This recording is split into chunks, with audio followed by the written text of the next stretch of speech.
Hello, welcome to Shed Life.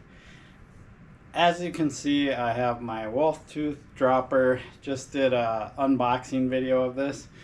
Today I'm gonna install it. Shh, don't tell anybody, but it's the same day. Okay. You might be able to notice because I'm wearing the same shirt, right? So we're gonna install this guy, and installing a dropper post isn't as complicated as some people might think it is. On this frame, I'm going to be able to easily thread the cable through here. When I put my other dropper on my Salsa carbon muckluck, it had internal routing and I had to figure out how to feed it through there. That's the toughest part, is the feeding of the wire. Everything else is pretty straightforward. So let's go ahead and get to it, and I'll show you the steps and how I do it. So the very first thing I'm going to do is put the dropper lever on and make sure it's in the right orientation. That is not the right orientation. This is the right orientation. The way that the wolf tooth one works is you loosen this main bolt that goes all the way through, and it holds both the lever and the clamp. So you don't want to loosen it all the way in this case, because I should be able to loosen this enough to slide this on. Not quite. And once I get it loose enough, I'll just slide it right onto the bar without having to disassemble the whole mechanism, I hope. And one of the reasons why it's like that is this can slide back and forth for adjustment. So make sure I get the correct orientation. There. So I didn't have to disassemble the whole thing. This has some movement to slide back and forth. Not a lot of adjustment, but just a little bit. And then I'm going to just roughly guess right now where it's going to go. I'm not going to crank it super tight, and then I will do the rest of the install. And yeah, if I find the right size. And then once the rest of the install is done, I'll go ahead and fine tune this with the brake lever and all of that. Then I'm going to slide the brake lever around just for the sake of doing it for now. And might as well put the grip on. My new Pill grips, Sam Pilgrim. They're actually pretty nice grips. I mean, I feel like it's kind of a gimmick of his, but the grips are pretty good. So why shouldn't he just come out with products and make a little extra money on them? So this is pretty close. I'm not gonna tighten the brake lever. I'll do that when I'm sitting on the bike, because I'll match it to the other side and all that. So that's step one. The famous quotes, step one. Step two is gonna be routing the cable. Okay, so this frame actually comes with a guide or a hole in the seat tube that's designed for a dropper post. So that's super cool, because I can just feed it through there and get to the bottom of the dropper.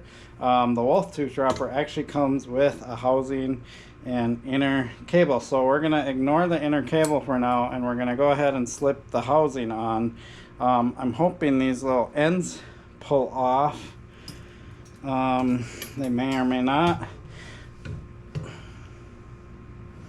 They don't seem to. I don't think this is going to fit through there with the ends on there.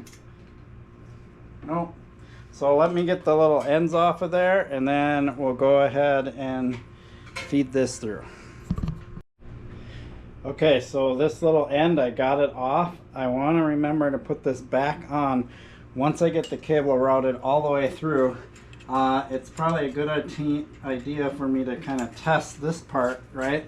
And so then I can poke it up here and push this end on, but I have to get it through all these little frame mounts first, and then I'll go ahead and get this back on there. This allows it to prevent the end of the housing from fraying. So what I'm gonna do is this is gonna be easy, because I just slid the old cable from the old dropper out and I'm going to slide the new one into these little cool looking mounts that came on my first Asker Hayduke. So what I do is I go past. I don't sit there and try to feed this right now because it's just such a tight fit. And so I'll give myself plenty of excess housing. Then I'll feed it through. And once I get it through, I'll just kind of, you know, work it. Get it up here, get this back in orientation. Try not to bind the cable, which it wants to do right now, but I'll try to not do it. There we go. Cool. So there you go. Moving the rag out of the way, you can see how it just feeds right in there. So this is going to have to slide back and forth, but for the initial install, I want to get the post set up on here before I pull the cable and slide the post down at the same time. Okay, now that I have the housing through here, I already know it's going to be way too long. So the bottom of the dropper, here's the curve, is probably going to be right about here, right? And I have a whole bunch of excess up here. So what I need to do is figure out how much of this do I need to cut so it's all tight, and I want to cut the end that I took the little cap off of. So this part's a little tricky. Generally what I'll do is I'm just going to literally take a tape measure and measure here once I get this cable positioned where it looks good up front. And I'll kind of do that right now. Kind of get it to align with the rest of my other cables up here. Looking pretty good. Maybe I could go a little tighter.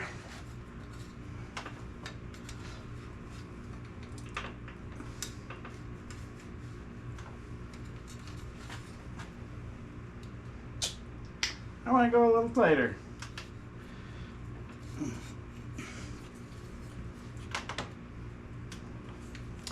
Now I'm going to do this measurement, cut this housing, and then I will reinsert this and get it set up so I can put the dropper on.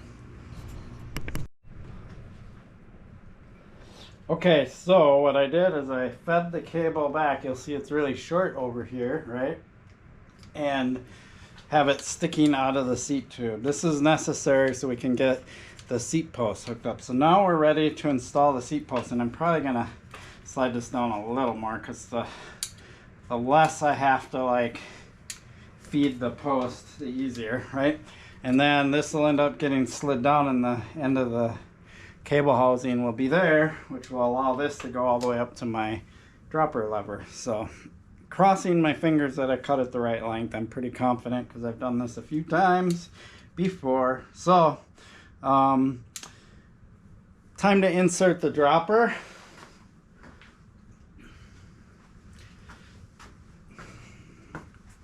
Actually, not time to insert the dropper.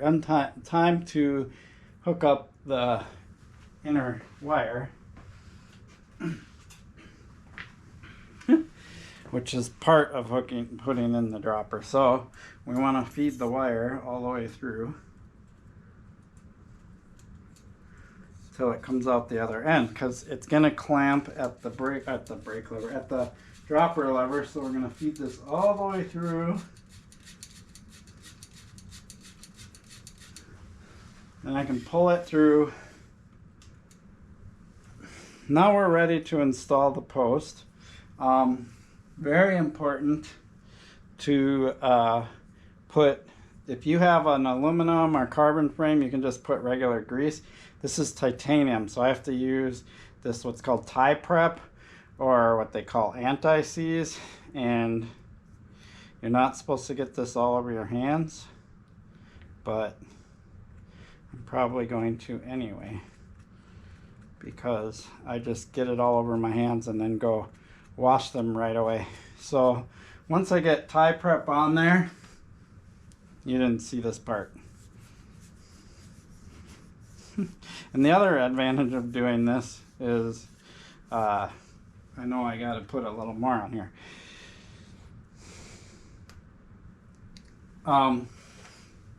Once you get tie prep on here, and there's already some tie prep in there from my previous post, then you can go ahead and insert the post. So we're going to do that, and then I'm going to go clean my hand so I don't have this stuff on there. So basically I want to hook that up and then get it all the way up into the mechanism, and then this is going to go to the cable, and then from this end I'm going to pull everything.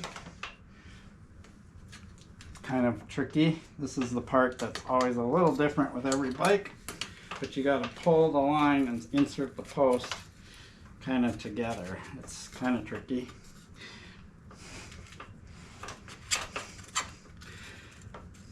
Do it in stages.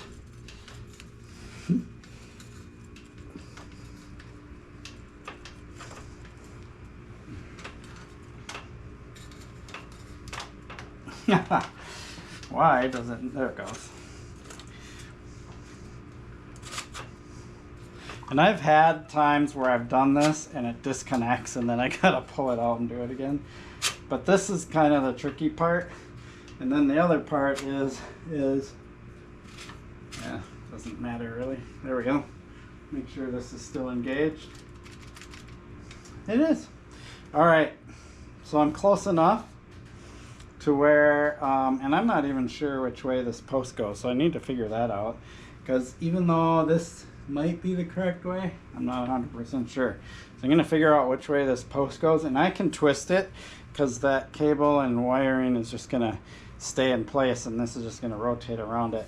But first I'm going to clean up this tie prep, wash my hands before I get back at this, because I do this totally inappropriate by getting tie prep all over my hands. Okay, so a little safety note for you. If you ever do what I did, like, it's okay. Some people have more sensitive skin than others. So if you do what I just did, go and get wash your hands right away. Don't continue going without washing your hands. Plus, as you can see, I got a little bit of tie prep all over the place that I got to clean up now. So or wear gloves and then take the gloves off right away. So I did look up and see what the correct direction of this post was. So I'm going to put it as low as it will go in the frame, because I kind of know that's where it needs to be by looking at it. So it's all the way down, so it only has a little bit sticking up. So there it is. Now it's time to go hook up the lever. Okay, so the first thing to kind of be careful of is, while you're doing this, make sure your housing is where you want it to go in relationship to your other cables. Because if I installed this like this, for example, then it would be all intertangled with my brake cable and stuff. So I could either do this, right, or I can go inside. I'm going to go inside, thinking that that seems to be pretty clear. And then if I ever need to, I do a little handlebar. I just bump the tripod that you're watching me. If you suddenly jerked, it's not an earthquake, or if I suddenly jerked. Okay. So then you want to feed the cable through, and I just feed it through all the way because there's lots of cable here. And then get the end into the housing. I make sure this adjuster is all the way in. Super important, because you might want to adjust it out. Now that this is fed all the way through, I can see that the cable needs to go right through here. Hopefully I have the right size tool here for this. I loosen this little, whoop, almost dropped the tool. How many times in my videos have I dropped a tool while doing a video? Let's just say a lot of times.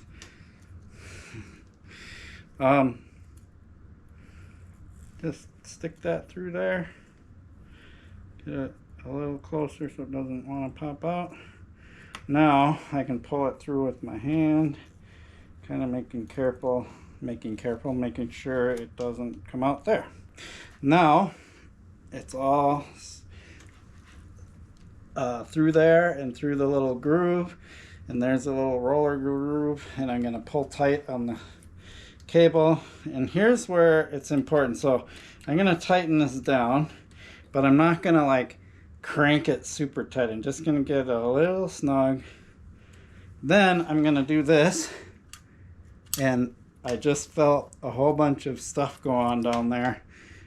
Almost sounded like it disconnected, which if it did, that would be unfortunate, because then that means I have to take the post out and reconnect it.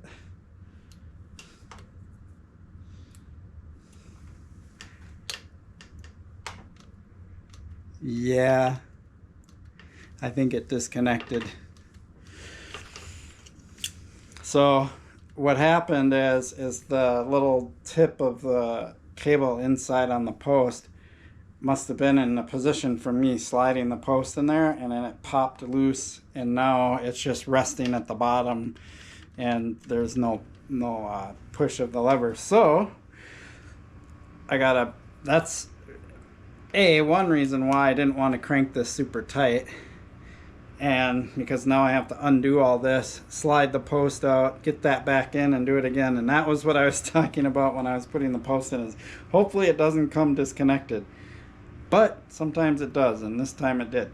So I'll go through that process, get it corrected, and then continue this video. Dang it. Hate it when that happens. This is what working on a bike is like. Okay, I'm back. That actually wasn't as big of a deal as I thought, because I realized I only needed to get the wire fed up. I didn't have to move the housing and rehook to the post and then pull the post down with the wire. So another test here. Okay, now I can feel it's engaging, but what did happen, and this is what I was talking about and what I wanted to show you, is the post is engaging. I can feel it right here, right? But there's all this play that happened even though I pulled everything tight. And the reason for that is if you remember me talking about these little end caps here, they need to get fully seated in. So that's why I don't crank this down super tight. So what I'll do is I'll loosen this, pull the cable, make sure the lever's in its full out position when you tighten this back down. Then I do this again, and I go through this process a couple times. So there's a tiny bit of play, but let's give it some good pushes. And now I can pull this through, and if I really want to, I can use a needle nose pliers to pull on that, or I can do the slick thing. Is there's this tool, it's either called a third hand or a fourth hand. I want to say it's a third hand tool. It's actually an old school brake tool we used to use for caliper brakes, and I have a couple, but I'm just too lazy to walk over there and grab it. But it actually will pull on the cable and push the lever and tighten everything all up just with the tool, and it has a locking mechanism so I can lock it and then let go and then do this part. But I usually get pretty good here, so there's hardly any slop. Then I just go boop boop, turn that a couple turns, and the cable may stretch a little bit over time, and then you can always readjust it. That's why barrel adjusters even exist. So now you can't see the dropper, but of course I want to test and make sure the dropper goes down and goes up, and I'll show you that here once I reposition the cameras. And I also want to throw a saddle on the post, because I'm not going to ride it without a saddle. That would be really uncomfortable. All right. That is the install. So the install is pretty much done, but let's put a saddle on there. Let's cut this and put a little cap on here. I have red anodized ones that go with the little red theme I have going on with this bike, so I will put a red one on there. And then I'll show you the post in operation. It's pretty slick. Okay, there it is. Seat is installed. I put the little dealie on here. You probably can't see it in the video, but a little red cap to keep the cable from fraying. Right behind the lever. Got everything installed, so this is going to take some effort. If I push in the lever, it works. Obviously, if I'm sitting on it, it's going to be way easier to drop it. And then to see it go up, wow. That was like, ping. Don't want to be hovering over that when it goes up. So there you have it. It works. Super awesome. Wolf Tooth Resolve dropper post. Super stoked on this. This bike has a few Wolf Tooth components now. It's got the post, it's got the Wolf Tooth seat clamp, Wolf Tooth headset, and now a Wolf Tooth dropper lever. Pretty sweet. I'm really liking this bike, and it is becoming like a pretty top of the line machine. I mean XT components, which is just one level below XTR. I got carbon wheels on here, DT Swiss hubs, like super sweet. If I'm gonna upgrade anything else, I'm probably gonna upgrade the fork. It's really tough to find good 27.5 forks out there. I don't know why, but the bike industry seems to think that we're gonna do 27.5 anymore. I don't get it. So I can find 29er forks. If I do that on this bike, I have to drop to 120 mil, which actually might not be that bad. I mean, 140 mil right now, and it's just, it is what it is, but it's not like I need that on a hardtail, right? So anyway, we'll see if I do a fork. I'm really loving this bike, and I'm going to continue riding it. Sweet. I appreciate your support from my channel. Please like and subscribe. Peace. One more time.